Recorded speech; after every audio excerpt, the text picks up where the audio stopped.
هذا الحديث الذي يرويه عبد الله بن عباس عليهما رضوان الله، حينما قال: نهى رسول الله صلى الله عليه وسلم عن أكل كل ذي ناب من السباع وكل ذي مخلب من الطير. وكل ذي ناب من السباع يعني الحيوانات المفترسة المتوحشة، من أمثال الأسد، الذئب، النمر، الضبع، الكلب، القطة، التي هي الحمير التي يركبها الناس. حرام ثم حرام ثم حرام أكل لحوم الحمر الإنسية.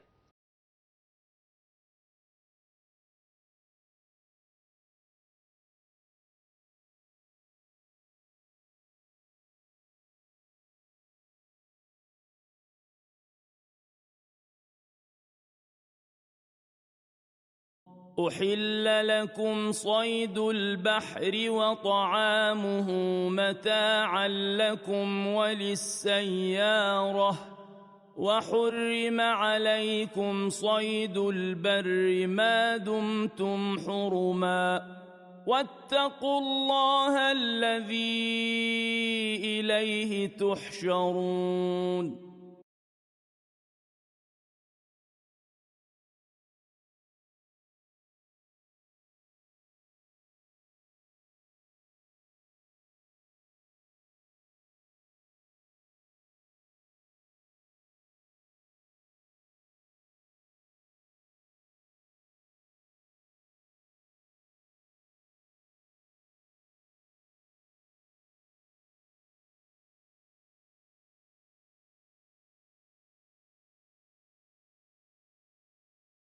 مجاهد عن ابن عمر قال: نهى رسول الله صلى الله عليه وسلم عن أكل الجلالة وألبانها. نعم، هذا الباب يقول النهي عن أكل الجلالة وألبانها. الجلالة هي التي تأكل الجلة، يعني العذرة. العذرة نجسة، والمقصود التي اعتادت أكلها، وليس الذي وقع منها أن أكلت مرة أو مرتين. فنهى عنها ونهى عن لبنها، نهى عن يعني أكلها وعن لبنها، وربما نهى عن ركوبها أيضا. لأن وعلماء الإسلام تحدثوا عن هذا الموضوع من قديم الزمان بناء على نصوص وردت في ذلك، كلها تنتهي إلى النهي عن أكل لحم الجلالة وشرب ألبانها. والجلالة هي كل ما يتناول العذرة والأرواث، وهي تشمل الإبل والبقر والغنم والدجاج والأوز وغير ذلك من كل ما يتناول هذه المواد.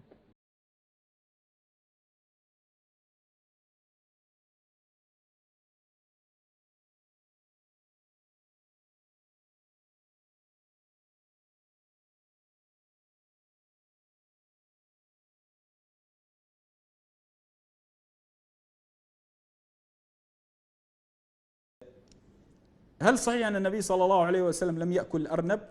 هو النبي صلى الله عليه وسلم عرض عليه لحم الأرنب فقال إنها تحيض، لأن الأرنب يلد ولادة، فقال تحيض، فلهذا النبي صلى الله عليه وسلم عافه، لم يأكل.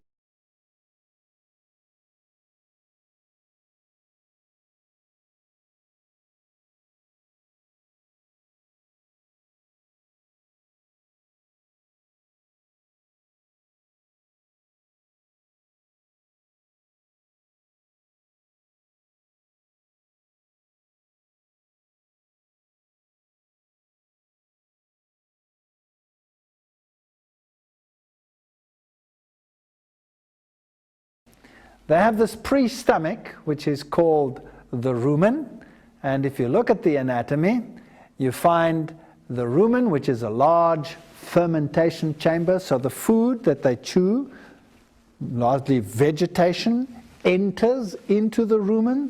Their bacteria ferment this product, and in ruminants with a cloven hoof, this food is regurgitated, goes back into the mouth, is chewed over and over and over, and goes back into the rumen, and then it passes through various chambers like the omasum, the abomasum, and eventually comes to the true stomach. the abomasum where it is digested.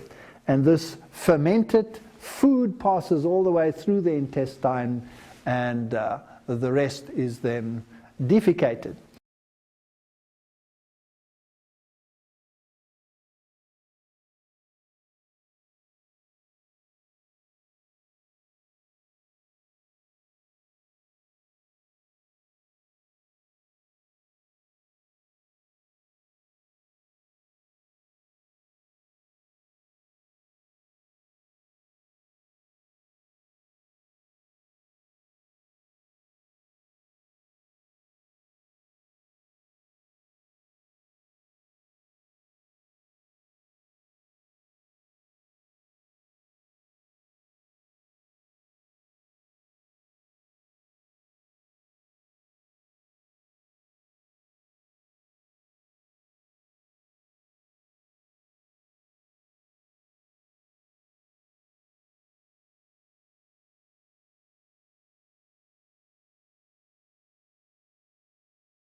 They tend to practice coprophagy. Coprophagy, phagy means feeding. They ingest their own excreta. That's one of the reasons why these creatures might be considered unclean. So it's also a form of chewing the cud, but of course, instead of taking it from a pre-stomach, the rumen, and regurgitating it to the mouth, they're taking it from the other side. And that makes a big difference.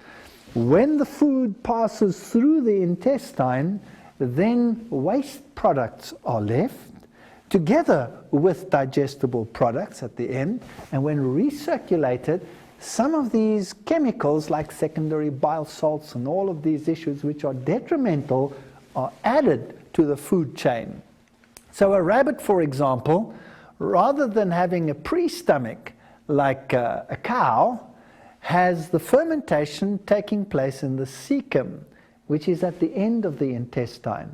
So now there's only one possibility.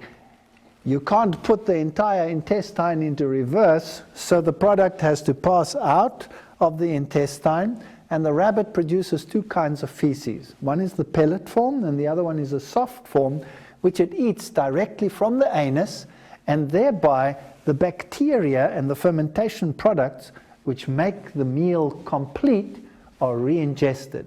But because it passes right through the intestine, you have some of the secondary products which are harmful also passing through the intestine, and this animal therefore has a higher toxic load than would a ruminant under normal circumstances.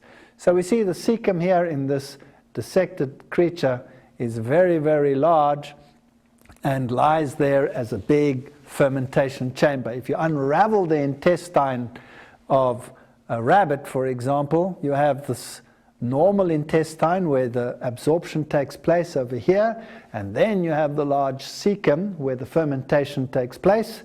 So the only possibility to re-ingest that is to take it from the other side.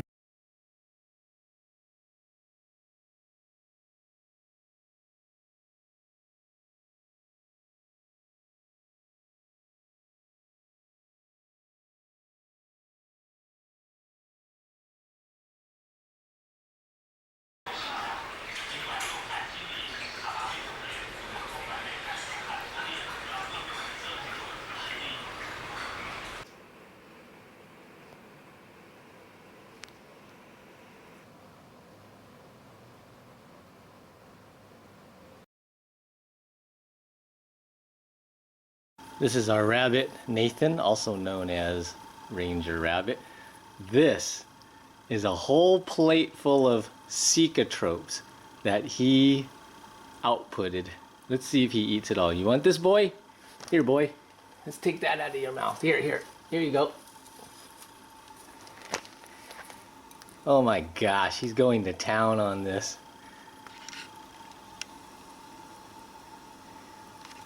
I can't believe you really like that.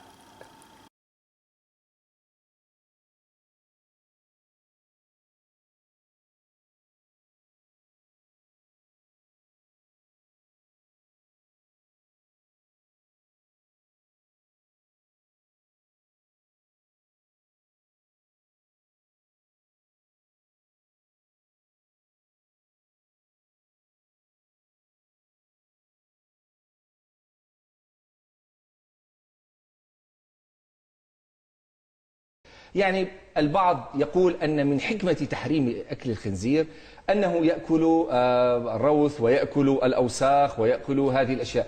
ماذا لو أتينا بخنزير وأبقيناه في حجرة مغلقة ولم نطعمه إلى الطعام النقي؟ أولا الخنزير حيوان نجس، حيوان قذر، حيوان رمام، يأكل الجيف ويأكل النفايات. حتى لو يعني ربيته في وسط يعني يحول بينه وبين ذلك، هو في فطرته في تكوينه يعني يأكل ما يخرج هو نفسه، يعني لا تستطيع أن تغيرها. بعض الخنازير والله أكلت روثها أمامهم، أكلت روثها أمامهم. فيعني هو حيوان بطبيعته التي فطره ربنا تبارك وتعالى عليها حيوان رمام، يعني ولا تستطيع أن تغير هذه الفطرة مهما جاهدت في تربيته تربية خاصة.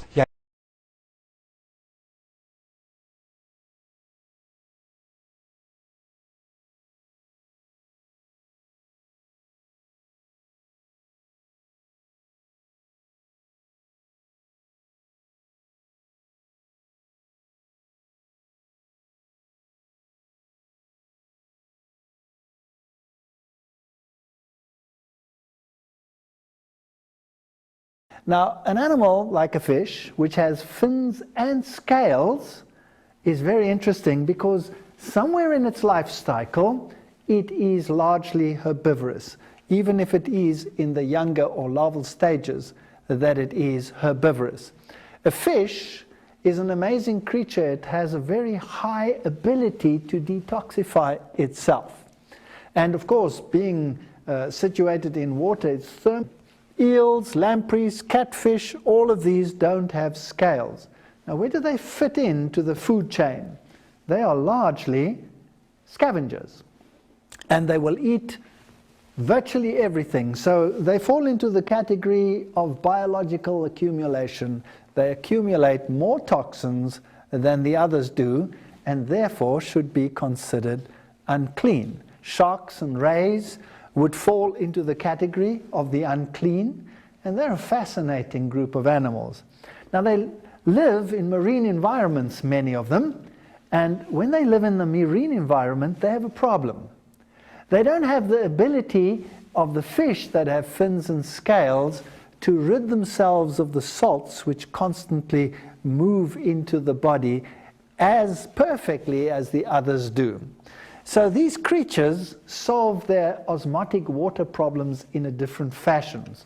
A bony fish will excrete salts through the gills, so when it drinks seawater, it desalinates the seawater and gets fresh water through this process. And that is how these fishes survive in a marine environment. A shark, on the other hand, also has less salt in its body than the sea has. So you would have the problem that water tends to leave the animal. It has a salt gland in the rectum whereby it can get rid of some of the salts, but it solves its water problem by retaining urea.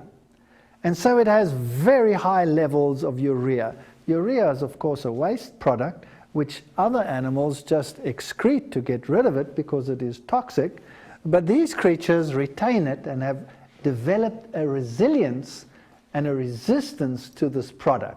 So in fact, they are like urea enhanced creatures. So what would happen if you took the fins off the top of the animal and dried them? Well, what you would get is you would get crystallized urea. And when you make shark fin soup, that's exactly what you have. It's like putting a urea tea bag in the soup. It surprises me that it's so expensive